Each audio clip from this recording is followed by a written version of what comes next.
ವಿಲೋಪದ ಸುಂದರ, ಅದೇನು ಗುಟ್ಟು ಹೇಳಬೇಕು ಅಂತ ಹೇಳಿದಿರಲ್ಲ, ಗುಟ್ಟು ಅಂದರೆ ಪ್ರೇಮ ವಿಲೋಪದ ವಿಮೋಚನೆ. ವೀಣಾ, ನಮ್ಮಿಬ್ಬರ ಪ್ರೇಮ ವಿಳಾಸಕ್ಕೆ ಬಚ್ಚಿಡಬೇಕಾಗಿದೆ. ಯಾಕೆ? ನೀವು ಅದೆಂದು ಹೇಳಿದಿರಲ್ಲ, ನಿಮ್ಮ ಮಿತ್ರ ನಮ್ಮ ಪ್ರೀತಿಗೆ ಅಡ್ಡ ಬರಲ್ಲ ಎಂದು.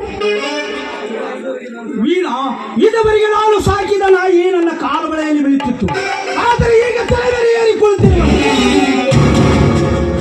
ಛೇ, ಇಷ್ಟಕ್ಕೆ ನೀವು ಇಷ್ಟೊಂದು ಚಿಂತಾರ ಕಾಂತಾರಲ್ಲ, ಬೇಜಾರಾಗಿ ಬೆಂದು ಸೋತಿದ್ದೀರಿ. ಚಿಂತೆವಲ್ಲ ವೀಣಾ, ಈಗ ಅವಳು ಯಾರಿಗೆ ಹೆದರದೆ ಕಾಣುತ್ತಿರದೆ ಪಟ್ಟಣ ಹೊರೆಯಾಗಿ ತಿರುಗುತ್ತಿರುವಳು. ಅಂದರೆ ನಮಗೆ ಸಂತೋಷವೇ ಅಲ್ವೇನು? ಸಂತೋಷವಲ್ಲ ವೀಣಾ, ಈಗ ಅವಳು ನಮ್ಮ ದಾರಿಯಲ್ಲಿ ಕಾಡು ಸರ್ಪನಾಗಿ ನಿಂತಿದ್ದಾಳೆ.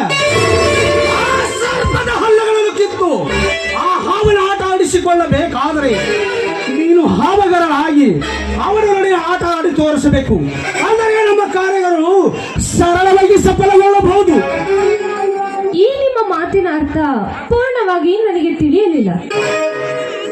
ಅಂದರೆ ಇಷ್ಟೇ, ಇಂದು ಪ್ರಣಯ ಪ್ರೇಮಿಗಳಾದ ನಾವಿಬ್ಬರು ಅಣ್ಣ ತಂಗಿಯರ ಹಾಗೆ ನಟಿಸಿ ಅವನನ್ನು ನಿನ್ನ ಮೋಪಾಸದಲ್ಲಿ ಕೆಡವಿಕೊಂಡು ಸಮಯ ನೋಡಿ ಅವನ ಚಂಡಾರಿಸುವುದೇ ನಮ್ಮಿಬ್ಬರ ಕರ್ತವ್ಯ. ಇದೇನು, ನಾನು ನಿಮ್ಮನ್ನು ಮರೆಯಬೇಕೆ? ಹಾಗೇನಿಲ್ಲ.